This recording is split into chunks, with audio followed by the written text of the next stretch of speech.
Conductor ಅಸಭ್ಯವಾಗಿ ವರ್ತಿಸಿದ್ದಾರೆ ಅಂತ case ದಾಖಲಾಗಿದ್ದು ಸತ್ಯಾಂಶ ಏನಿದೆ ಅನ್ನೋದ್ರ ಬಗ್ಗೆ ತನಿಖೆ ಮಾಡ್ತಾ ಇದ್ದೇವೆ. ಕಂಡಕ್ಟರ್ ಹಲ್ಲೆ ಬಗ್ಗೆ ಆಯುಕ್ತ ಎಡಾ ಮಾರ್ಟಿನ್ ಹೇಳಿಕೆ ನೀಡಿದ್ದಾರೆ. ಮಾರಿಹಾಳ ಪೊಲೀಸ್ ಠಾಣೆಯಲ್ಲಿ ಪ್ರಕರಣ ದಾಖಲಾಗಿದೆ. ಸುಳ್ಳು ಆರೋಪಗಳ ಕುರಿತು ಕೂಡ ತನಿಖೆ ಮಾಡ್ತಾ ಇದ್ದೇವೆ. ನಾವು ಕೇಸ್ ತೆಗೆದುಕೊಳ್ಳದಿದ್ರೆ ಅವರು ಬೇರೆ ಕಡೆ ಹೋಗ್ತಾ ಇದ್ರು. ಕೇಸ್ ಪಡೆದು ತನಿಖೆ ಮಾಡ್ತಿದ್ದೇವೆ. ಸತ್ಯಾಂಶ ಹೊರಬರುತ್ತೆ. ಮಹಾರಾಷ್ಟ್ರ ಗಡಿ ಭಾಗದ ಎಸ್ಪಿಗಳ ಜೊತೆಯೂ ಮಾತಾಡಿದ್ದೀನಿ. ಗಡಿಯಲ್ಲಿ ಪರಿಸ್ಥಿತಿ ಹತೋಟಿಗೆ ತರ್ತೇವೆ ಅಂತ ಎಡಾ ಮಾರ್ಟಿನ್ ಹೇಳಿದ್ದಾರೆ. ಅನ್ನೋನ್ ಅಕ್ಯೂಸ್ ಅಂತ ಅವರು ಕೇಸ್ ಕೊಟ್ಟಿದ್ದಾರೆ.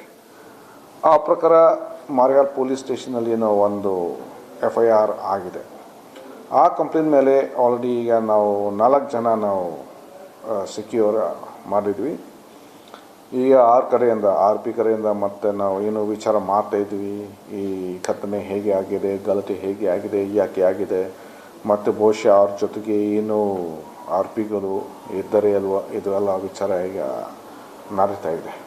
ಒಬ್ಬರು ಹುಡುಗಿ ಜೊತೆಗೆ ಅವರು ಜಗಳ ಆಗಿದೆ.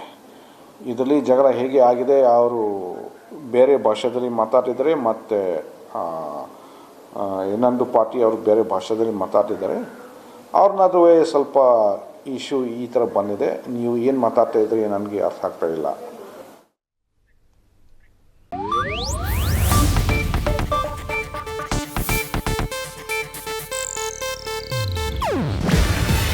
ಇದು ಏಷ್ಯಾನೆಟ್ ನ್ಯೂಸ್ ನೆಟ್ವರ್ಕ್ ಪ್ರಸ್ತುತಿ. ನೀವು ನೋಡ್ತಿದ್ದೀರಾ ಏಷ್ಯಾನೆಟ್ ಸುವರ್ಣ ನ್ಯೂಸ್.